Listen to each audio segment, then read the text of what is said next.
ওই কিরে, ওই কিরে, ওই কিরে, মধু মধু মধু রসমালাই। এভাবে হাঁকডাক দিয়ে ক্রেতাদের তরমুজ কিনতে উদ্বুদ্ধ করছেন এই ব্যবসায়ী। রীতিমতো সোশ্যাল মিডিয়ায় ভাইরাল বনে গিয়েছেন তিনি। এরা মধু পদ্মার ইলিশ, এরা পদ্মার ইলিশ মাছ, এরা পদ্মার ইলিশ মাছ, ইলিশ মাছ। বিভিন্ন রকমের আচরণ ভঙ্গি করে আকৃষ্ট করছেন ক্রেতাদের। তারই ডাকে সাড়া দিয়ে দূর থেকে দেখে ছুটে আসছেন ক্রেতারা। প্রতিটি তরমুজ চোখের সামনেই দেখিয়ে ওই কিরে মধু মধু, কখনো আগুন কখনো কারেন্ট বলে চিৎকার করেন তিনি।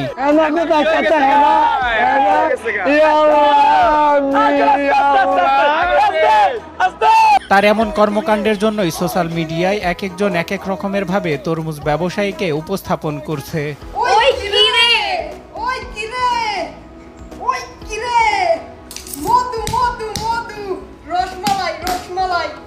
গত বছরের তুলনায় এবছরে তরমুজের দাম কম হওয়ায় খুশি ক্রেতারা। রমজানের মাস হওয়ায় বিক্রিও হচ্ছে ব্যাপক।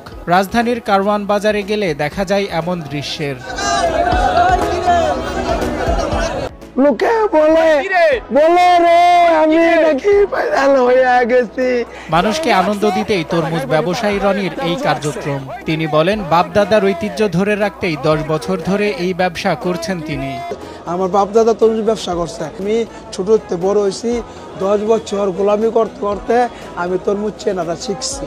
তবে তার এই হাঁক ডাকের কারণে আশপাশের ব্যবসায়ীদের বেচা বিক্রি কমে গেছে বলে জানান অন্যান্য ব্যবসায়ীরা। একদম শান্তিতেই নাই, এটা নিয়ে অনেক অবস্থা খুব ভালো না, খুব খারাপ, এটাই ঝামেলা।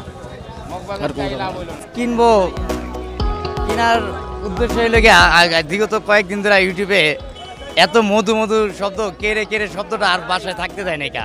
আমার কাজ ফাড়ায় হইলো, আমি এক নজর দেখতে আসছি কিনবো, কিন্তু উনি তো নাই। 1 সেকেন্ড দেখলাম, আসলো, আসার পরে 2টা তরমুজ কাটলো, কাটার পরে আবার ধরে একসাথে কয়েকজন নিয়ে গেল। অনেকের দাবি, সকাল থেকে সন্ধ্যা পর্যন্ত তরমুজ ক্রেতার থেকে বেশি দেখা যায় ইউটিউবারদের, যাদের জন্য সাবলীলভাবে বেচা বিক্রি করতে পারছেন না বিক্রেতারা। এমনকি কিনতে আসা ক্রেতাদের পড়তে হচ্ছে বিভ্রান্তিতে। খালি ক্যামেরা, একটু কথা কইলেই খালি ক্যামেরা, আর ইউটিউবার করে জ্বালা অশান্তি একেবারে। ক্যামেরা আর ক্যামেরা, খালি ইউটিউবার ভাই। আবার মোবাইল হইলেই তারাই সাংবাদিক ভাই, মিজাজ 100 মাথা ঠিক থাকে না, খালি তারাই সাংবাদিক হয়ে গেছে। ভিডিও করবার খালি হুমানে, কি করব। মৌসুমী ফলের আরেক নাম তরমুজ। সুস্বাদু রসালো ফল খেতে কার না মন চায়। শীতের আমেজ শেষ হয়ে ধীরে ধীরে গরম পড়তে শুরু করেছে, সেই সাথে বেড়েছে ক্রেতাদের ভিড়। সজল বিশ্বাস, দেশ টিভি, ঢাকা।